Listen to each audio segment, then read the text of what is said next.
ሰላም አለይኩም ወራህመቱላሂ ወበረካቱ። ውድ ቤተሰብ እንዴት ናችሁ? ሰላም ናችሁ? እኔ ያለሁ አልሐምዱሊላህ። ዛሬ የባኮራ አሰራር ነው ማሳያችሁ።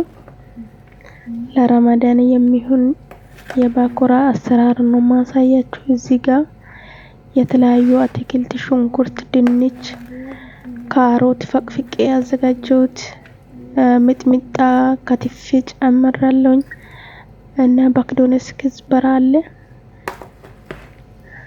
በረጃጅሙ ነው የምንከትፈው ሽንኩርቱን። ከዛ የተለያዩ ቅመሞችን እንጨምራለን። እዚህ ጋር የባቄላ ዱቄት አለ ለባኮራ ብሎ የሚያመጡት። እዚህ ጋር 2 እንቁላል፣ እዚህ ጋር ቤኪንግ ፓውደር፣ እዚህ ጋር ደግሞ ጨው አለ። እዚህ ጋር ቀይ በርበሬና ጥቁር በርበሬ፣ ከዛ ክርኩም ወይም እርድ፣ ከዛ ንሻ አለ። እዚህ ጋር ንሻ ወይም የበቆሎ ዱቄት ደቀቅ ያለ እና እንጨምራለን። ከዚህ ሁሉም እንጨምራለን የሚያስፈልገንን ያክል ማለት ነው። እዚህ ጋር ሰፋ ያለ እቃ ላይ ቀይሬ የሚያስፈልገኝ እንትኖችን እጨምራለሁ።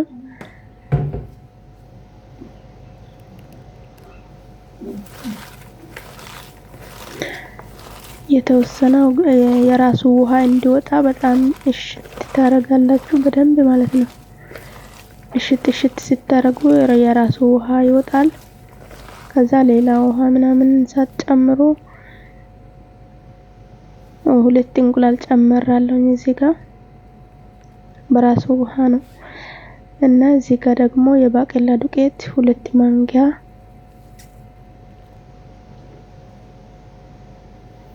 እዚህ ጋር ጨው ግማሽ ማንኪያ የሚሆን ጨምራለሁ። ቤኪንግ ፓውደር 1 ማንኪያ፣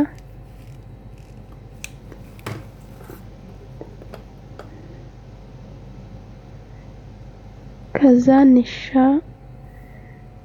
ንሻ እያየን እንጨምራለን።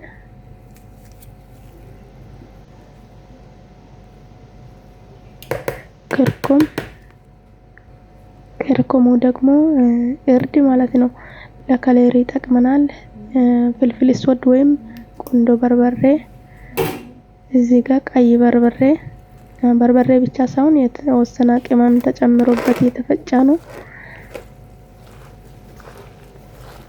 ከዛ ሁሉንም በዚህ መልኩ እናደባልቃለን።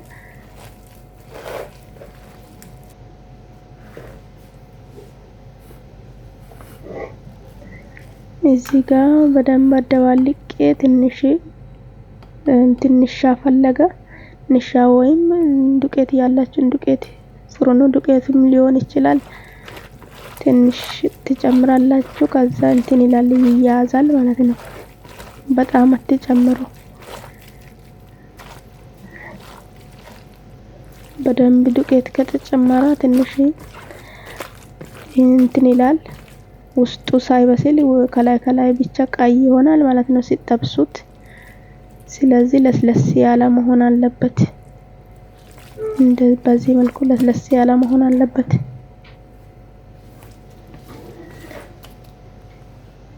እንደዚህ እሽት አድርጌ የተወሰነ አስቀምጣለሁ። ያው ሌላ ስራ በመሃል ካለ አስቀምጣችሁ በኋላ ላይ መስራት ትችላላችሁ። ከሌላችሁ በሰዓቱ መስራት ትችላላችሁ ማለት እንደዚህ በዚህ መልኩ እየጠበስኩ ይገኛለሁ። በእጃችሁ ድብልብል እያረጋችሁ ትጨምራላችሁ። በጣምም ሳይደርቅ ማለት ነው።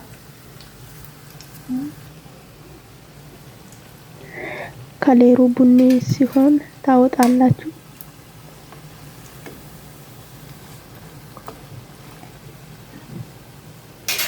በጣም አሪፍ ነገር ነው። ለጤናም ጥሩ ነገር ነው። ያው ስራው ቢዚ ያረጋል እንጂ ለጤናም ጥሩ ነገር ነው። አትክልት ምናምን ነው። ስለዚህ ተጠቀሙ እላችኋለሁ። ቪዲዮ ከተመቻችሁ ሼር፣ ላይክ እያረጋችሁ አበረታቱኝ እላችኋለሁ። ለሌላ እንዲደርስ ሼር አድርጉት። ከተመቻችሁ ቪዲዮን ላይክ አድርጉ። ለቤት አዲስ የሆናችሁ ቤቱን ሰብስክራይብ እያደረጋችሁ አበረታቱኝ። ይሄን ይመስላል። ሌላ ጊዜ በሌላ ቪዲዮ እንገናኛለን። ለዛሬ ይዤላችሁ የመጣሁት ይሄን ይመስላል። ባይ ባይ።